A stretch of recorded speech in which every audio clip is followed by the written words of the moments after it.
Welcome to all the classic car enthusiasts. Just wanted to give you a quick update what's going on. I'm going to pick the camera up and show you the Mini, what I've been up to. Didn't do anything yesterday. I thought I'd have a bit of a day off. For the guys that are into the XKs or the XK150s that we're doing, the two of them, we've had quite a delay on them. Unfortunately, where we were going to sandblast them, they've been very busy, and it means we're not going to actually do them till the new year. So I'm afraid it'll be a month or so before I do the videos on sandblasting and priming them and so on up in Czechia, former Czechoslovakia. And there's nothing much I can do about it, unfortunately.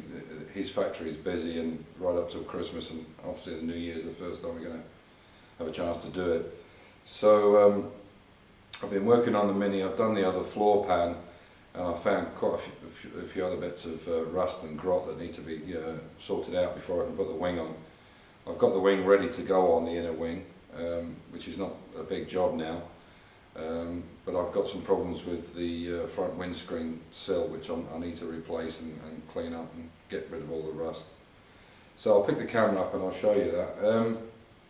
And tomorrow I'm going to take this trailer up with these engines and axles on for the 150s up to Vienna, because we're going to ship them off to England to Bristol Classics and Sports Cars. We're going to farm out the work for the engines and the axles, because I'm just too busy with both of the body work and then rebuilding the chassis and so on. So anyway, I'll pick the camera up and I'll show you what I've been up to.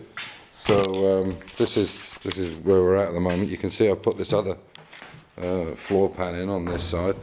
It is obviously a lot easier to do a lap weld where you bend one piece and then put the other piece on top, but you end up with a ridge, and I want it to look as original as possible. So I've butt welded all the metal together, which is much harder. You need to be very, very delicate with a welder, and not only do you need to do it on top, it needs to be done underneath as well, in case there's any seam that's not caught. So what I'm going to do is tomorrow I have to go to Vienna with a trailer with the stuff on it, so tomorrow's finished. But by Friday, I'm going to do is bring down the stands for the rotisserie, so I can put it up on the rotisserie and do the underneath, and I'll show you that at the weekend when I spin it. But what's happened, I knew this was something we had to do, but I'll just show you what I'm up to now, what I need to repair before I can put this inner wing back in. This is the problem here. You can see there's quite a bit of grot there, quite a bit of rust. So what I'm going to do is actually, in fact, is take that piece and I'll cut all the rust out and rebuild a piece onto it with a lip, which is obviously going to go, which goes on the end there.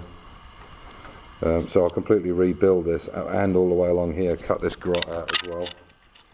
So I'll take this out all the way up to here, replace that, replace this, and then put the two lips back together. In fact, it ends up being three, because you've got this top dashboard panel, you have this panel of the bulkhead, and then the scuttle panel on top of that. So there's actually three of them. But it's so important to get this absolutely right, or you'll have problems getting the windscreen in, or the rubber onto the windscreen. That is, the welds need to be absolutely perfect. But yeah, this is Minis for you. There really is a bad area for Minis. The water just sits right on the edges, and like I said, I think quite a bit earlier, some months ago, when I took the rubber out of here, the amount of water that was still sat inside the seal after 18 months of being inside was unbelievable. So they were very prone for that. But you can see the floors in now, and as I say, I've butt welded everything. I've only just tacked it into place now, but you can see where they are, and they'll come flush. But it's a lot of work, because you've got to catch it absolutely right with a welder, and obviously I'll do the same underneath, because I want it to look the same top and bottom. As I said before, nobody's going to see it, but I know it's there, and I want to do it right. And now this is a typical problem with these replacement panels. These panels are made to plop inside. You cut them down and plop them over the top of rust, which is just not the way to do it. But you can see how that panel is much lower than the original. So what I'll actually do is put a piece in there. Again, nobody's going to see it, but I want it right. The other problem is if you look there, you can see how badly that has been stamped.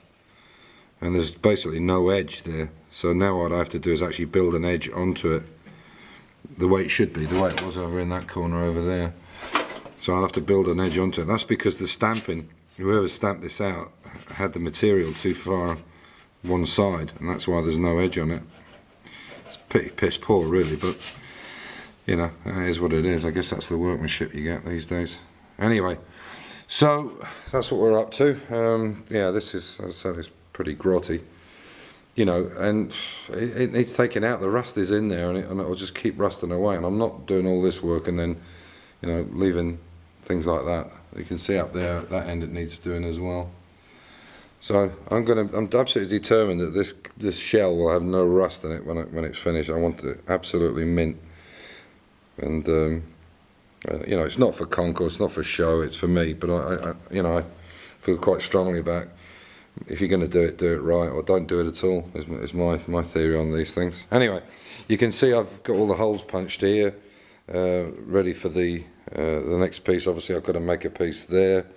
You can just see it was just rotten up in that corner, and I'll rebuild this completely on the front here.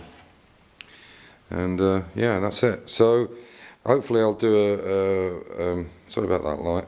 I'll do a video for the end of the week, and hopefully put it onto the rotisserie, and then you can see the underneath and how this rotisserie works. It's a very basic thing. Most of them, they tend to go through this hole in the center and then right to the back, and then most people will cut a hole in the back there. Now in the old days they used to have a hole in there, or there used to be a circular patch on them, and that because they used to do that in the factory. They used to actually roll them on these bars when they were doing the under sealing and the bits underneath. Mine actually fits a little bit different, but you'll see it at probably by Friday, hopefully by Friday or Saturday latest. I can get it onto the jig and show you how it works. So that's where we're at. Yeah, onwards and upwards, as they say. Anyway, thanks for watching in. Really appreciate all the subscriptions. 700 and something now. So let's see if we can't make 1,000 by whenever, maybe the end of next year. That would be really nice. I do appreciate all the comments and anything you have to say, or if you want to write to me on davejaguar66@gmail.com, please do. More than welcome. Anyway, take care, and I'll talk to you at the weekend. Bye for now. Bye.